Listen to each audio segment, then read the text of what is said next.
Hello, નમસ્કાર. ધોરણ 9 ગણિત પ્રકરણ 2 બહુપદીઓ ભાગ 1માં આપનું હાર્દિક સ્વાગત છે.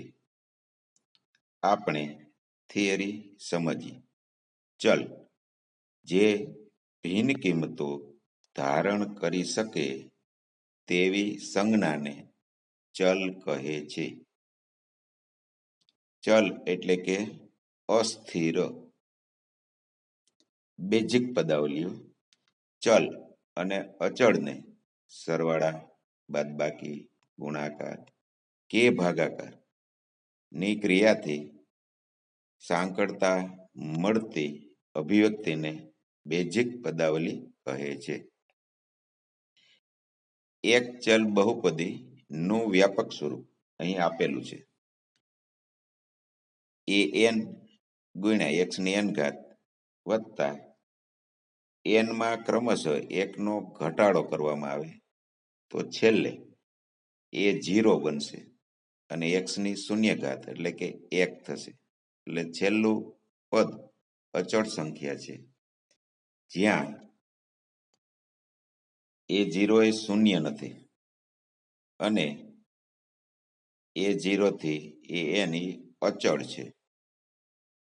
an એ પૂર્ણ સંખ્યા છે, ઋણ સંખ્યા છે નહીં. આ એક ચલ બહુપદીના ગુણધર્મો છે. એક જ ચલ હોય, ચલનો ઘાતાંક છે, ધન કે શૂન્ય સંખ્યા હોય પણ ઋણ નહીં કે એ સિવાયની અસમય સંખ્યાઓ નહીં. n પૂર્ણ સંખ્યા અને a0 થી an અચળ. a0 એ શૂન્ય નથી. સામાન્ય રીતે બહુપદીઓનું નામકરણ p of x, q of x એવા સંકેતથી દર્શાવાય છે. અહીં એક ચલ બહુપદીમાં an x ની n ઘાત પછી વત્તા કે ઓછા હોઈ શકે, પછી આ બીજું પદ, ત્રીજું પદ. તો આમ આ બહુપદીના પદો છે. પદોની આગળ અચળ સંખ્યા જે છે an ઓછા 1 એમ a0 સુધી એ પદોના સહગુણકો છે. અહીં xn એ x ની મહત્તમ ઘાત છે.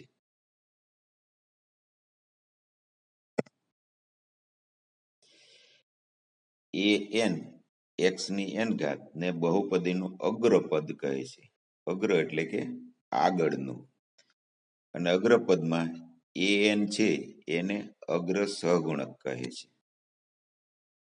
જ્યારે બહુપદીના પદોને x ના ઉતરતા ઘાતાંકના ક્રમમાં, એટલે સૌથી મોટા ઘાતવાળું પદ પહેલા, પછી એથી ઓછા ઘાતવાળું એમ છેલ્લે અચળ પદ, તો આવા સ્વરૂપને પ્રમાણિત સ્વરૂપ કહે છે. બહુપદીની ઘાત. જ્યારે બહુપદી પ્રમાણિત સ્વરૂપમાં લખેલી હોય ત્યારે તેનું પ્રથમ પદ એ અગ્રપદ અને તેમાં ચલનો ઘાતાંક એ બહુપદીની ઘાત કહેવાય. પણ ક્યારે? બહુપદી પ્રમાણિત સ્વરૂપમાં હોય તો. નહીતર આપેલ બહુપદીમાં સૌથી મોટી ઘાતવાળું પદ અંદરથી ગોતવું પડે. અચળ બહુપદી px બરાબર a0. a0 એ શૂન્ય નથી, કોઈ વાસ્તવિક સંખ્યા હોય છે. પણ શરત આગળ હતી કે a0 એ સામાન્ય રીતે પૂર્ણ સંખ્યા લઈશું. a0 એ અચળ સંખ્યા છે.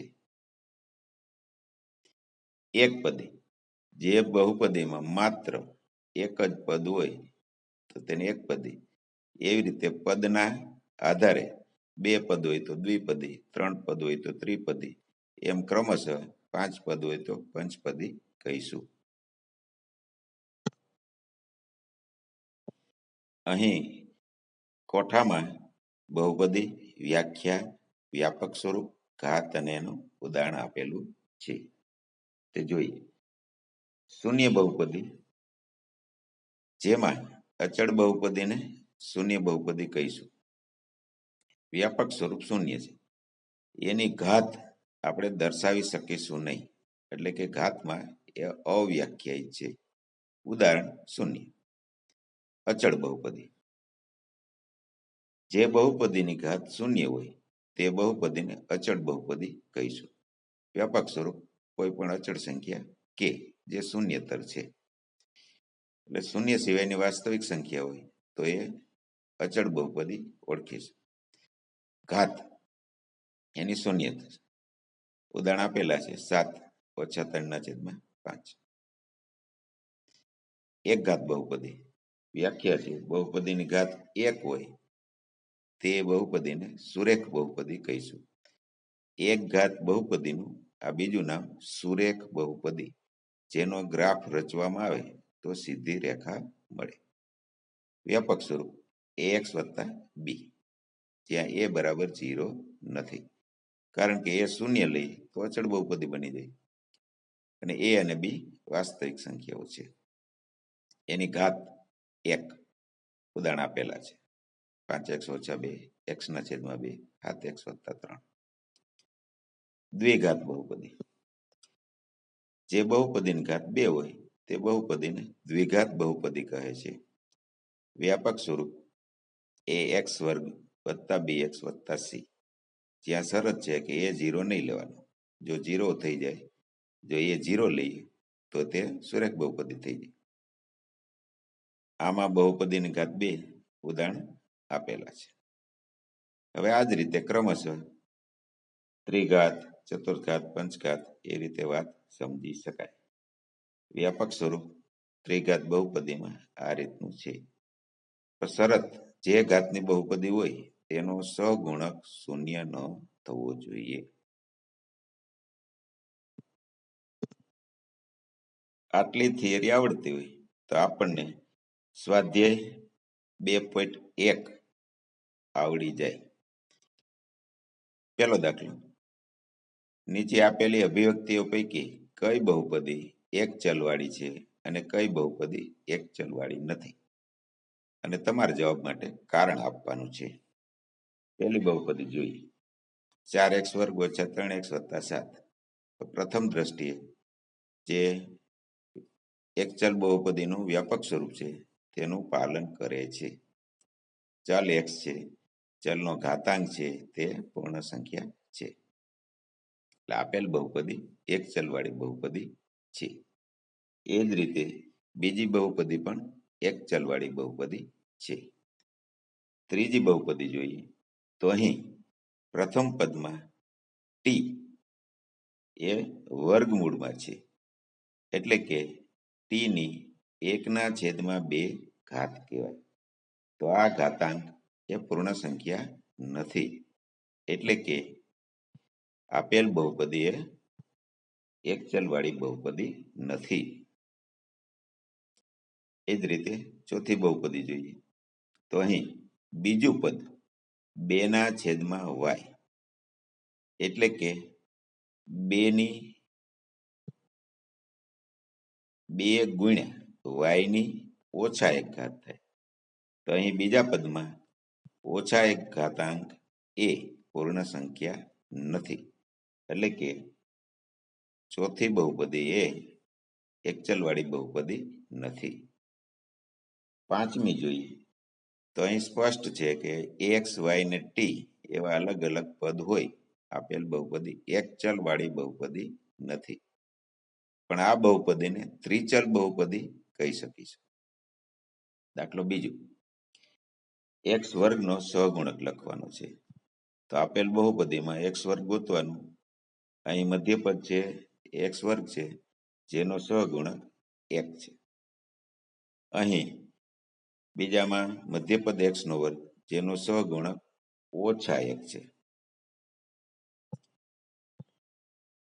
ત્રીજા માટે પ્રથમ પદ x² વાળું છે, જેનો સહગુણક π/2 છે.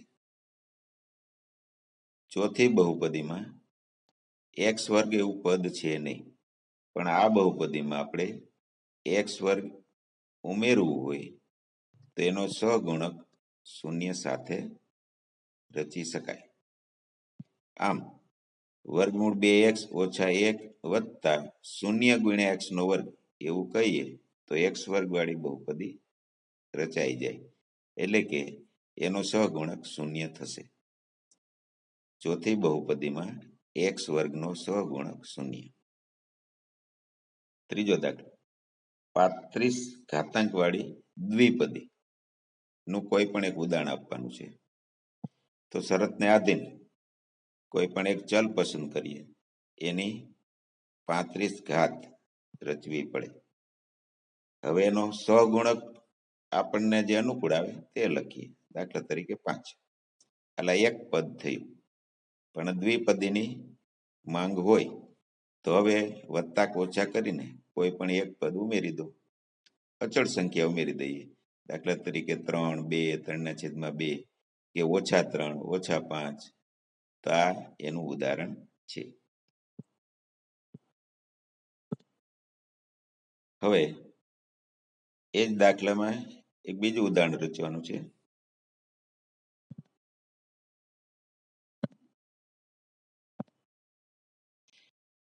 100 ઘાતાંક વાળી એક પદી રચવાની છે. તો કોઈ પણ એક ચલ પસંદ કરીએ, એની 100 ઘાત લઈએ.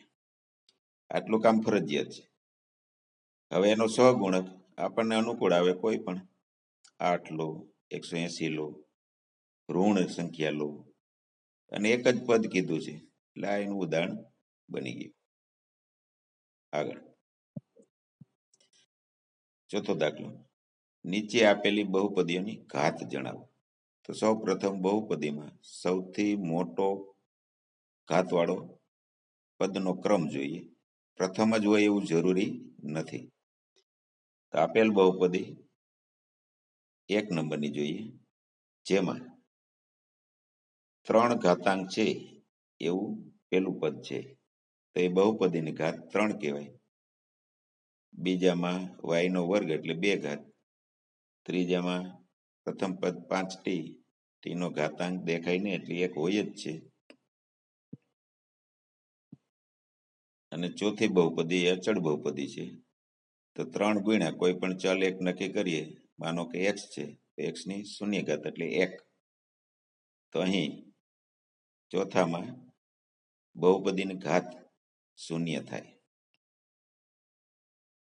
5 નંબરનો દાખલો, આપેલ બહુપદીઓને સુરેખ, દ્વિઘાત, ત્રિઘાતમાં વર્ગીકૃત કરવાની છે. તો જેટલી મહત્તમ ઘાત દેખાય એ ઘાતવાળી એ બહુપદી હોય છે. સુરેખ એટલે કે એક ઘાતવાળી બહુપદી. તો આમ પ્રથમ સંખ્યા x વર્ગ વત્તા x આપેલ બહુપદી એ દ્વિઘાત છે. બીજી સંખ્યા એ ત્રિઘાત દેખાય છે. ત્રીજી સંખ્યા બહુપદી એ દ્વિઘાત છે. ચોથી બહુપદી 1 વત્તા x એ સુરેખ છે.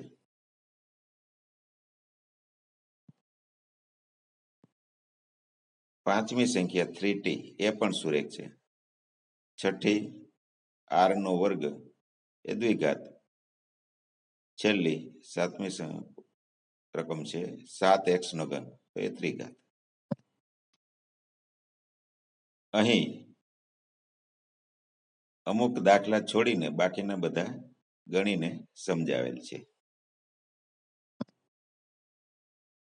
આભાર.